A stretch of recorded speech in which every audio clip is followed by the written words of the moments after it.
Castillo y Keiko Fujimori serían los candidatos que competirán por la presidencia de Perú en la segunda vuelta del próximo 6 de junio. Así empieza la noticia, emisión estelar.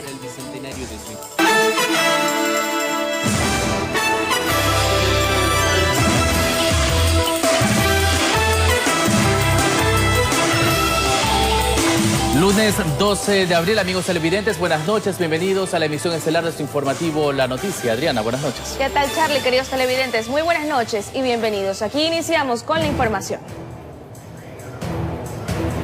Les contamos que el presidente electo del Ecuador, Guillermo Lasso, ratifica su lucha contra la corrupción, la eliminación del Consejo de Participación Ciudadana y la Cenecit. Este y otros temas abordó en una primera rueda de prensa desde la ciudad de Quito. Veamos.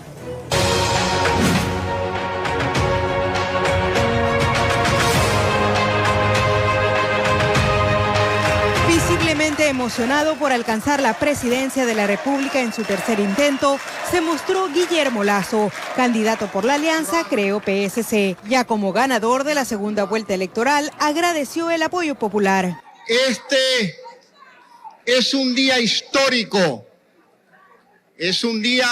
El mensaje de Guillermo Lasso, presidente electo del Ecuador, fue de unidad y encuentro.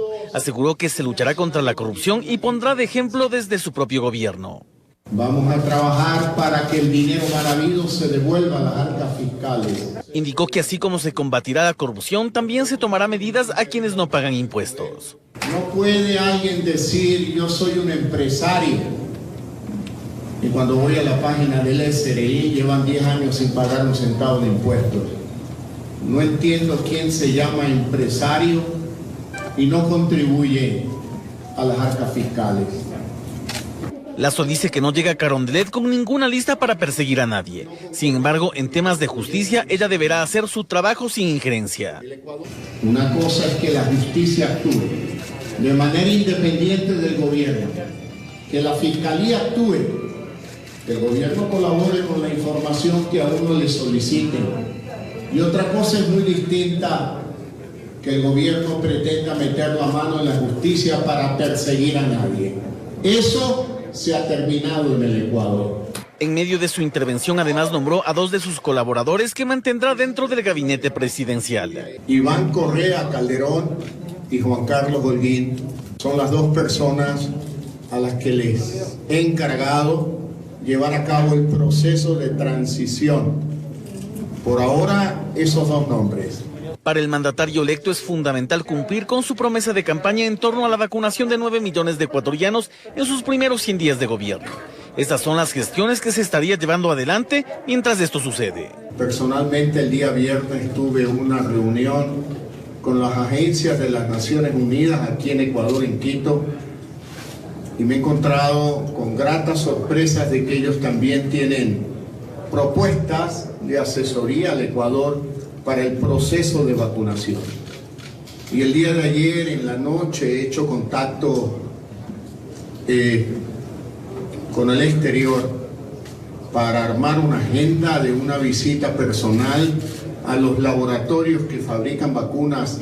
Entre otros temas, precisó que tanto el Consejo de Participación Ciudadana y Control Social, así como la Cenecit, serán eliminados por medio de las acciones pertinentes. Mi compromiso será un llamado, una consulta popular para eliminar el Consejo de Participación Ciudadana. Un proyecto de reforma a la Ley de Educación Superior.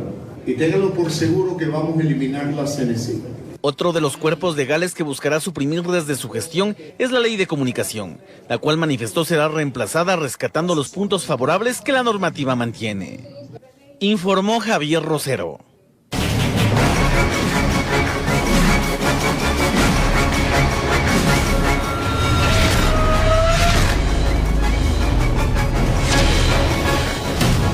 Y ahora les contamos que la Policía Nacional investiga una nueva muerte violenta ocurrida la noche de este domingo en el sector del Fortín, al noroeste de Guayaquil. El crimen se dio la noche del domingo. Gustavo Rafael Zurita, de 40 años de edad, se encontraba en el portal de la casa de su tía bebiendo con unos amigos. Hasta el lugar llegaron 2 hombres en moto, quienes fueron los causantes de su muerte. Según testigos, sacaron el arma y le dispararon por varias ocasiones. Ahí mataron a mi hijo. Él tenía costumbre de estar aquí en esta casa, ella es la casa de mi hermana, porque ahí permiten borracheras, sinvergüencería. Por eso venía acá, pero no era un tipo ladrón ni andaba con drogas. Esto sucedió en el bloque 8 del Fortín, al noroeste de Guayaquil. En el sitio nadie quiso hablar, ni su propia tía, la dueña del domicilio donde se encontraban reunidos. La madre de la víctima asegura saber quién lo mató. Lo que pasa es que mi hijo tuvo una mujer, y esa mujer tiene unos hijos que son dañados. Y uno de ellos mandó a mi hijo, cuando mi hijo se separó de ella. ¿Había recibido amenaza? Sí. Donde quiera que me vean. Mírate con el dolor del padre que tengo mío. Me lo mataste. Este hecho además dejó a una persona herida quien se debate entre la vida y la muerte en un hospital de la ciudad de Guayaquil. Los impactos de bala también cayeron en un vehículo que se encontraba estacionado en el lugar. Porque nosotros estábamos merendando cuando escuchamos los disparos. Uno que lo matan al pana y dos que me cayeron aquí en el carro, 3, y uno al herido, 4 balas. Los familiares pusieron la denuncia en la Fiscalía del Guayas y es la Unidad de Delitos contra la Vida y Muertes Violentas quien se encuentra investigando el caso. En lo que va del año en la ciudad de Guayaquil se han reportado 46 muertes violentas, todas con las mismas características. Estamos trabajando para encontrar las respectivas líneas de investigación que nos permitan establecer la responsabilidad de quienes están tras estas estructuras criminales. Está debidamente planificado y son víctimas selectivas. Informó Carlos Julio Gurumendi. Y un joven de 22 años de edad murió tras lanzarse de un tanque elevado en Portoviejo, provincia de Manabí. Al parecer, la ingesta de alcohol y la depresión por problemas sentimentales lo llevaron a tomar esta fatal decisión.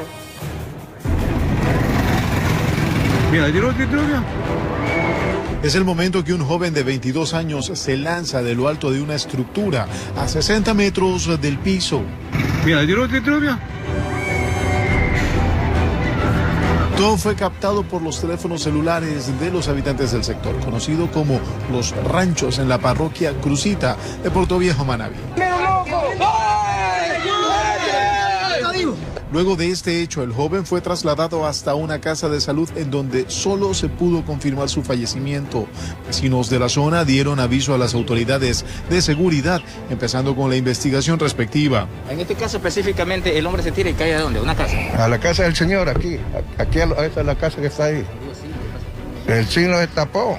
Según moradores del sitio, esta persona había ingerido bebidas alcohólicas durante los últimos 2 días. Esto acompañado de una depresión. Lo impulsaron a tomar esta decisión. Yo estaba ahí viendo el programa en la televisión y escucho que estaba gritando allá arriba y salgo. Y ahí lo veo que estaba allá arriba. ¿Qué decía de allá? Llamando a la esposa estaba. A la esposa que la llamaba. Le llamaba a la esposa que venga porque creo que había tenido problemas sentimentales con la esposa. Informó Julio César Saona. Y hallan a un hombre sin vida en el río Guayas. El cuerpo fue encontrado por efectivos de la Armada del Ecuador y aún están por establecer las causas de su deceso. El cuerpo fue localizado al mediodía de este lunes, flotando en las aguas del río Guayas, por parte de los elementos de la Armada que, en conjunto con agentes policiales, pudieron retirar el cadáver del sitio. Solo pudieron precisar que se lo había encontrado a la altura del sector El Limonal y que de ahí se llevaron a cabo las acciones necesarias para que sea trasladado hasta la morgue. La capitanía del puerto de Guayaquil nos reporta sobre una emergencia que se encontraba un cuerpo ahogado en el sector del Limonar. Procedimos a trepar inmediatamente hacia el lugar donde divisamos el cuerpo y lo trasladamos hasta este lugar para hacer las coordinaciones con las autoridades competentes y hacer el levantamiento del cadáver. Criminalística en el punto decía que por su estado no podían determinar las causas del deceso, pues se encontraba en descomposición. Era necesario llevarlo hasta el edificio de ciencias forenses, donde se constata un cadáver de sexo masculino, el que prioritariamente había sido arrastrado por la corriente del norte hacia el sur. Es así como el cadáver se aloja en la orilla del río. Tampoco se le encontró algún tipo de identificación. Al momento desconocemos la identidad, se encuentra simplemente vistiendo un pantalón jean de color azul y con técnicas de necroidentificación vamos a poder establecer la identificación del cadáver. De igual forma, Preliminarmente no podemos observar por el estado en el que se encuentra el cuerpo si es que existen o descartar a su vez signos de violencia. Informó Julio César Sao. Mientras que agentes de la Unidad de Muertes Violentas de la Policía Nacional investigan un crimen suscitado la tarde del domingo en el sur de Guayaquil. Este asesinato fue cometido con una subametralladora. Fue en esta motocicleta que la víctima se movilizaba junto a su pareja cuando recibió varios impactos de bala. El hombre habría terminado de sufragar la tarde del domingo, cuando a la altura del Colegio Carlos Estarellas en el Guasmo Norte de Guayaquil fue interceptado. Los victimarios se movilizaban en un vehículo negro. Aquí uno de ellos sacó el arma, una subametralladora, y lo mató. Proceden a realizarle varios disparos, aproximadamente unos 19 indicios balísticos, lo que nos hace pensar que también está relacionado a actividades o a economías ilegales. Luego de haberse cometido el hecho, los sicarios dejaron abandonado el carro que utilizaron para el crimen, el mismo que había sido reportado hace un mes como robado. Estamos realizando toda la movilización del eje de inteligencia y de investigaciones para poder determinar indicios y también poder elaborar una línea de tiempo cronológico y poder hacer todos los análisis respectivos para poder determinar y hacer enlaces en torno a posibles sospechosos. El occiso tenía 38 años de edad. Contaba con varias detenciones penales, según los registros de la Policía Judicial del Guayas. Por robo o sustancias y porte de armas de fuego. ¿Sí? La señora se encuentra en buen estado al momento, lo que nos está brindando algunos detalles para poder continuar con la información. Los indicios balísticos y testimonios de quienes evidenciaron el crimen están siendo investigados por la policía, al igual que los videos de las cámaras de seguridad ubicadas en el lugar. Un nuevo caso que se suma a la lista de muertes violentas registradas en el puerto principal. Informó Carlos Julio Gurubendi. Y más de 1 tonelada de marihuana tipo creepy fue decomisada por el personal de la Unidad de Investigación de Antinarcóticos en Machala, provincia del Oro. 4 personas, entre ellas 2 extranjeros, fueron detenidos y están siendo investigados. Los paquetes tipo ladrillos fueron colocados en los patios del Comando de Policía de la Subzona El Oro. Agentes de la Unidad de Investigación Antinarcóticos fueron los encargados de realizar el operativo. La cantidad de paquetes es de 963, ¿sí? Que es de cannabis, marihuana, y el peso es aproximadamente 1.023.950 gramos, que equivale a algo más de 1 tonelada. La operación denominada Gran Impacto 30 fue ejecutada en una vivienda ubicada al norte de Machala. Allí se halló estacionado este vehículo tipo camión al cual le habían acondicionado caletas específicamente para ocultar la droga. La experiencia de los agentes de la UIAN hizo que hallaran los bloques que estaban ocultos en los compartimientos. 4 sujetos fueron detenidos, 2 colombianos y 2 ecuatorianos quienes estaban al interior del inmueble allanado. Al parecer el lugar era utilizado como centro de acopio para luego presuntamente expender y exportar la sustancia. El destino final de la droga era la República de Chile, según la información de inteligencia que tenemos. Allá iba. Y también era la situación del expendio para el microtráfico aquí en Machala. Según el comandante, la acción ejecutada el pasado fin de semana no es un trabajo improvisado. Fueron meses de investigación que estuvo coordinada con la Unidad Antinarcóticos de Colombia y Perú. Por lo que se llegó a conocer de la existencia de una organización narcodelictiva conformada por ciudadanos ecuatorianos y ciudadanos extranjeros, quienes tendrían su centro de operaciones aquí en el cantón Machala. Informó Richard Ceballos. Y continúa el trabajo de la policía. Detienen a 7 extranjeros durante la operación Impacto 149. Los sujetos están acusados de robo en centros comerciales y urbanizaciones de la vía San Borondón. Tenemos los detalles. 5 hombres y 2 mujeres de nacionalidad colombiana fueron detenidos en un hotel ubicado en las calles Aguirre y Escobedo. Afuera del mismo estaba estacionado un vehículo que habrían utilizado los antisociales, quienes horas antes cometieron un robo en un parqueadero de un centro comercial de la vía San Borondón. Mediante el hurto y el estruche de un vehículo, se robaron bienes y accesorios que estaban en un vehículo. La evidencia que fue sustraída, unas mochilas en las que se encontraban una computadora laptop, una tablet. De acuerdo a las investigaciones, los sujetos se dedicaban al robo en centros comerciales y urbanizaciones de la vía San Borondón. Ellos no tienen vehículos a su nombre. Ellos formalmente o informalmente alquilaban vehículos para poder ingresar, ya sea a las ciudadelas, ya sea a los centros comerciales, y proceder a cometer los ilícitos. Estas personas fueron identificadas por las víctimas, donde estas personas, mediante el engaño, ya que se hacían pasar por servidores públicos de cualquier índole, mediante el engaño se sustrajeron de estos sectores joyas, dineros y equipos electrónicos. Tenemos que ver en nuestras bases de datos para ver los antecedentes que tienen. Por lo pronto no registran antecedentes. En la audiencia de formulación de cargos, a los detenidos se les dictó orden de prisión preventiva, informó Roselena Vascones.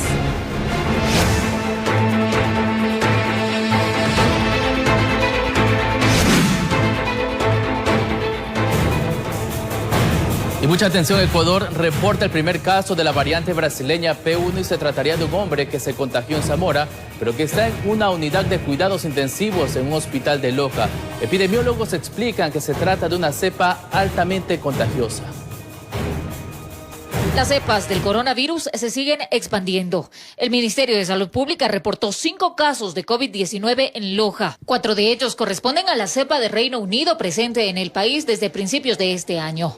Y uno tiene la variante de Brasil P1, que es el código científico. Así es. Tras el anuncio, la información fue corroborada por el Instituto de Microbiología de la Universidad San Francisco, que según indica a través de este documento, se trata de un paciente infectado en Yanzasa, Zamora Chinchipe. Ya están activos el cerco epidemiológico, está en búsqueda activa de casos. El paciente está con delicados en cuidados intensivos en el Hospital de Loja, el Seguro Social.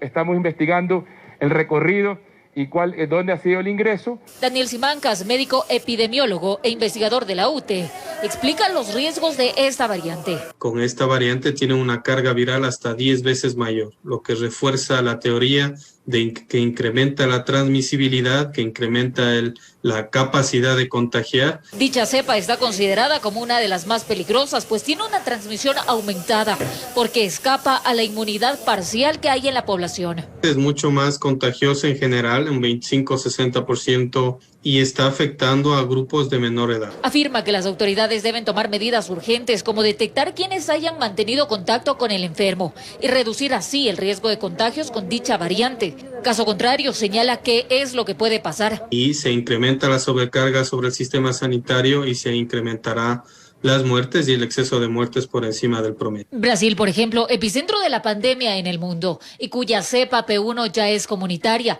registra más de 3.000 muertes al día. Ecuador atraviesa, sin embargo, un proceso de vacunación. Las vacunas que tenemos actúan seguras en las variantes que tenemos en este momento aquí en el Ecuador.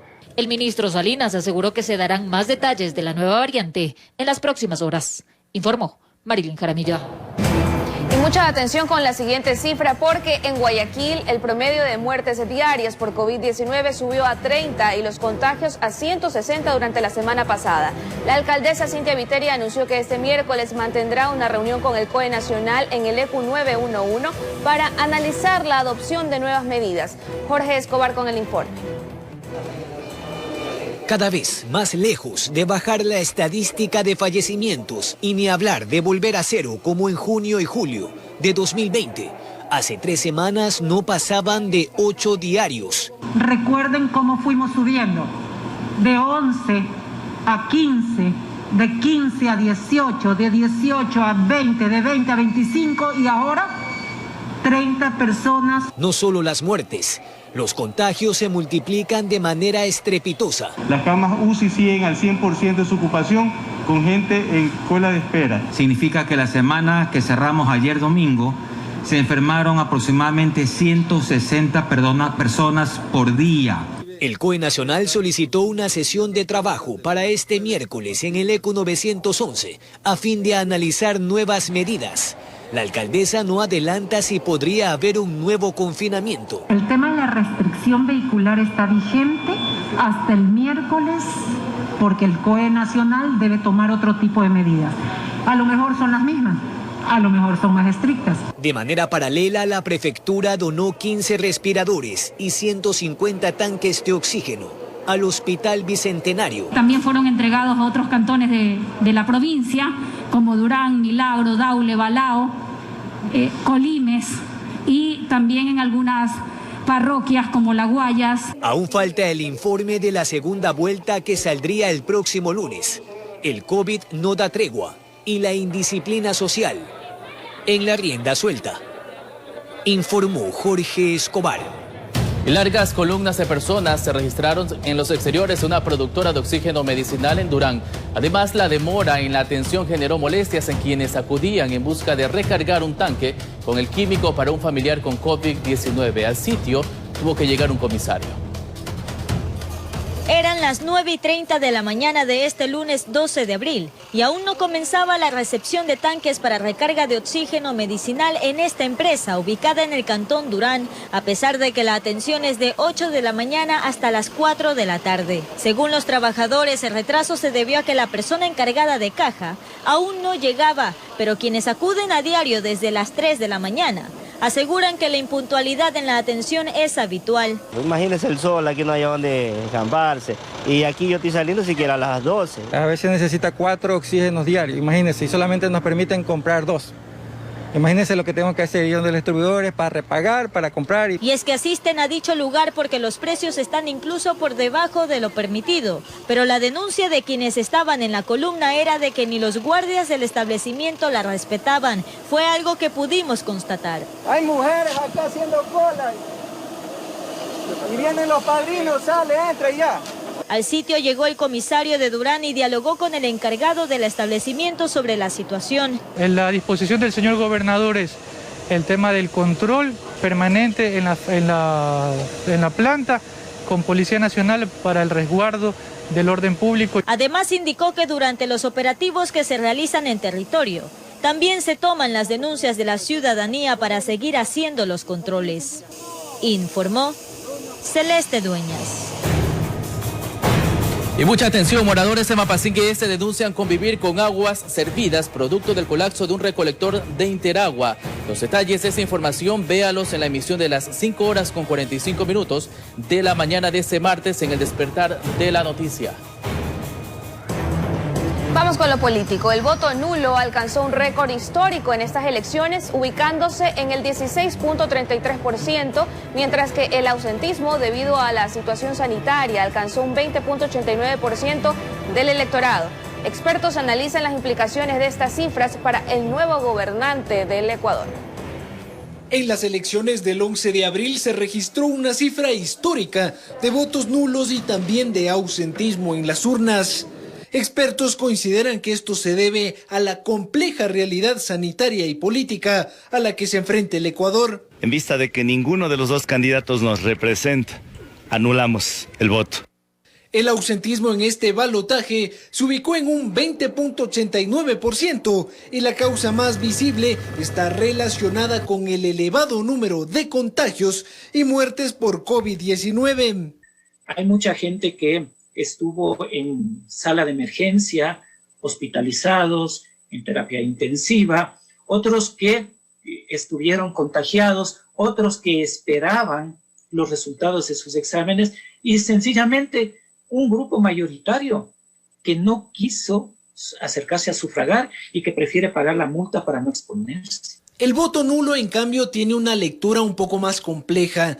Algunos sectores sociales consideran que refleja el sentir de una gran parte de la ciudadanía que no se sintió identificada con ninguno de los dos candidatos y que manifestó su voluntad por el proyecto político de Yacu Pérez. Por ello, las provincias donde el candidato de Pachacutic triunfó son aquellas donde prevaleció su llamado al voto nulo ideológico. En Azuay, es decir, decían, bueno, hoy la primera opción no pudimos llegar, bueno, gana Lazo, pero la segunda bien posicionada es la tendencia esa del nulo, ¿no?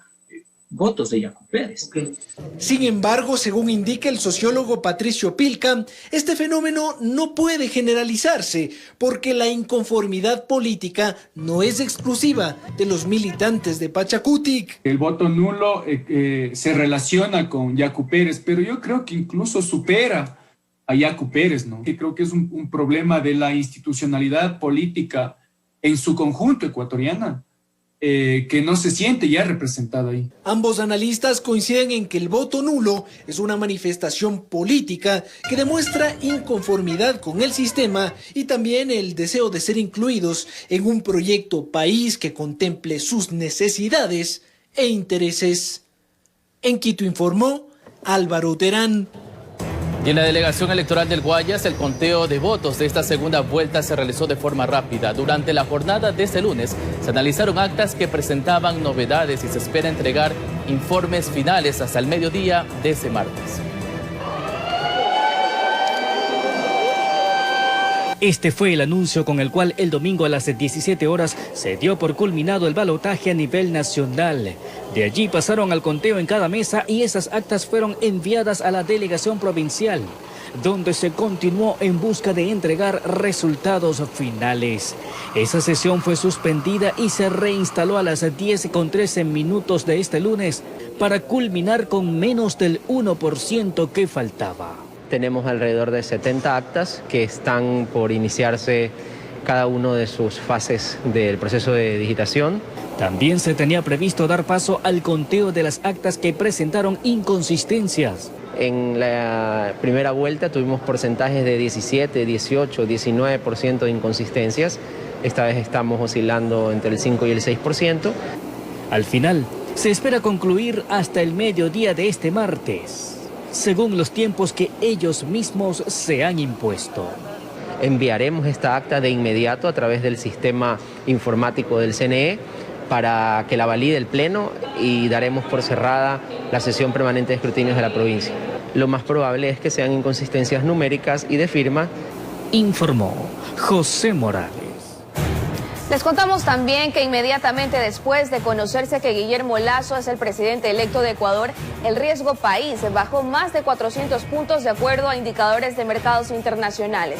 De igual manera, aumentó el precio de los bonos soberanos del Estado. Conversamos con 2 economistas quienes nos indican qué implica esta noticia para el Ecuador. Que nadie... Todo indica que el triunfo de Guillermo Lasso en las elecciones presidenciales de Ecuador ha tranquilizado a los tenedores de bonos del Estado, pues así reaccionaron los mercados internacionales. Por ejemplo, los 3.7 mil millones en bonos del país con vencimiento en el año 2030 subieron 13 centavos de dólar a 73 centavos tan solo en las primeras operaciones de la Bolsa de Nueva York. Se trata del mayor salto de precios desde que fueron reestructurados durante el mandato del presidente Lenín Moreno. Para el economista Fidel Márquez, estos movimientos simplemente se reducen en la palabra confianza. Significa que si ellos deciden vender el papel que tienen en sus manos actualmente, la deuda ecuatoriana, hoy en día van a estar en mejores condiciones de poderlo hacer. Por eso el riesgo país, que se ubicaba en 1.169 puntos, uno de los más altos de la región, bajó a 719 puntos. Eso refleja que el nuevo financiamiento que pueda conseguir el Ecuador va a ser más barato. Nos abre la posibilidad incluso a regresar al mercado de capitales mucho más pronto de lo que se había pensado. Que los mercados percibían que con Lasso la economía puede estar mejor. Eso es lo que nos está diciendo ese análisis. Entonces, tomando en consideración todos estos aspectos, los analistas puntualizan que se va creando un ambiente positivo para la inversión y de esta manera cumplir con los objetivos de crear plazas de empleo. Porque si dicen, no, ese gobierno es bueno para la inversión, ya sea financiero, en la esfera real de la economía, no me va a poner traba, me va a facilitar el negocio. Pero insisten en que es solo el inicio, que se debe continuar con una agenda de políticas responsables. Tareas no solo del Ejecutivo, sino también de los asambleístas. Y si se siguen haciendo las tareas, el Ecuador puede llegar a niveles similares a los de Colombia y Perú. Lo importante es que la sostenibilidad regrese a las finanzas públicas. Informó Adriana Peralta. Y más adelante, mucha atención, nueva muerte de un hombre afrodescendiente en manos de la policía provoca protestas en Estados Unidos. Los detalles más adelante. Y este lunes la agenda del presidente de la República electo, Guillermo Lasso, fue privada. Una de sus actividades fue visitar la tumba de sus padres, donde colocó una ofrenda floral. Fue lo primero que prometió en su discurso al conocer los resultados oficiales, que lo ponían como ganador de la segunda vuelta electoral. Agradecer a mis padres, hace más de 40 años, están en el cielo. Mi primera actividad mañana será ir con María de Lourdes, mis hijos, a depositar una ofrenda floral en su tumba. Y así ocurrió. Lo hizo luego de conocer que en pocos días será posesionado como presidente de la República. Y agradeció a su padre Enrique Lazo Alvarado y a su madre Nora Mendoza, quienes descansan en paz, y los visitó en el Camposanto donde reposan sus restos. Porque solo yo sé lo que les debo a ellos. En nombre del Padre, del Hijo. Amén. Fue un acto muy reservado, en el que subieron solo familiares del futuro primer mandatario, momentos de agradecimiento a sus progenitores. Guillermo Lazo sí mantuvo su agenda privada la mañana de ese lunes en Guayaquil, para luego dirigirse a la capital a otros eventos ya públicos, como conversatorios con jóvenes y empresarios, y también con entrevistas en diferentes medios de comunicación nacionales y extranjeros, informó Charlie Pisa. Y mucha atención, moradores de Mapasingue se denuncian que conviven con aguas servidas producto del colapso de un recolector de Interagua. Los detalles de esta información véalos en la emisión de las 5:45 de la mañana de este martes en el Despertar de la Noticia. En temas internacionales, en Estados Unidos, la policía disparó y mató a un hombre afrodescendiente de 20 años luego de detenerlo por una infracción de tránsito en la ciudad de Minneapolis, lo que provocó protestas y disturbios. Decenas de personas salieron a las calles para protestar por el homicidio, por lo que las autoridades movilizaron a la Guardia Nacional y ordenó un toque de queda. La policía cree que el agente que disparó tenía intención de usar su pistola que realiza descargas eléctricas, pero por error accionó su arma de fuego. Regresando a temas nacionales, el presidente electo Guillermo Lazo anunció la eliminación de la CENESID para garantizar el libre acceso a la educación pública gratuita, y para ello se requiere una reforma a la Ley Orgánica de Educación Superior, LOES. E indican algunos expertos que debería ser reemplazada, y uno de estos también menciona que debe ser perfilado de acuerdo a las aptitudes de los postulantes. Fue un compromiso de campaña para conquistar el voto adolescente. Cerraremos la CENESID, amigo. Vamos a respetar el derecho que tiene un joven ecuatoriano de estudiar en la universidad lo que él quiera, no lo que le diga el gobierno. Sin embargo, necesita una reforma legal a la Ley Orgánica de Educación Superior. La semana pasada, el Ejecutivo dispuso la promulgación de la nueva Ley Orgánica de Educación Intercultural. El presidente de la Comisión Legislativa, Jimmy Candel, aclara. Dicen que esta ley elimine el examen ser bachiller. Cuando en un momento topamos eso, y yo los invito a revisar la ley, en ninguna parte dice eso. Lo que decimos nosotros, que la única entidad responsable de hacer una evaluación, un examen de acceso a la educación superior, es el CENESID. Por su parte, el exministro de Educación y exrector de la Universidad Guayaquil afirma que el organismo fue instrumentalizado. Y existen determinadas facultades que sí son necesarias, como los registros de los títulos de tercer o cuarto nivel, los títulos profesionales. Pero en sí, la función en la época del presidente Correa era más bien perseguidora política para aglutinar bajo un solo esquema de ideológico a las universidades públicas, sobre todo. Otros académicos consideran que igual se debería establecer un mecanismo alternativo en función de las aptitudes. Una revisión para saber qué funciones son las que van a ser distribuidas entre los otros organismos que van a quedar y cuáles van a ser tomadas desde el gobierno central. En todo caso, considero que muchos mejores réditos está con un sistema óptimo, más reducido, más eficiente, y eso es lo que esperamos que se dé en el gobierno de Guillermo Lazo. Una más de las prioridades que, según el gobierno de la Alianza Creo Partido Social Cristiano, estarán en el despacho presidencial a partir del 24 de mayo, informó Jorge Escobar. Yacu Pérez, ex candidato presidencial de Pachacuti, que se refirió al triunfo de Guillermo Lazo en la segunda vuelta. Pérez no descartó hacer alianzas en la Asamblea Nacional siempre y cuando se cumplan los 4 ejes planteados en su campaña. El doctor Yacu Pérez es candidato a la presidencia de la República por Pachacutic, luego de conocer los resultados oficiales que dan el primer lugar al señor Guillermo Lasso como el nuevo mandatario de la nación. Deseó suerte al triunfador. Hay que desearle éxitos, desearle suerte. No vamos a pensar o va a ser una oposición al siguiente día de su candidatura, no, para nada. Si él cumple sus ofertas, nosotros seremos los primeros en reconocer de su trabajo, de su mérito. Sin embargo, hizo algunas advertencias al nuevo presidente. Si no cumple, si va por las privatizaciones, si va a arrodillarse ante el Fondo Monetario Internacional y las concesiones como lo hizo el expresidente Correa, nosotros de la misma manera estaremos a la otra orilla haciendo resistencia pacífica y una oposición sustentada desde las calles, desde la asamblea, desde los espacios que nos tocan. En cuanto a futuras alianzas que se están pensando formar dentro del nuevo legislativo, manifestó que hay que hacer unas alianzas en función a una agenda legislativa, no en función a repartos de cargos burocráticos. Que quede absolutamente claro. Resaltó la importancia del número de votos nulos que alcanzó en todo el país.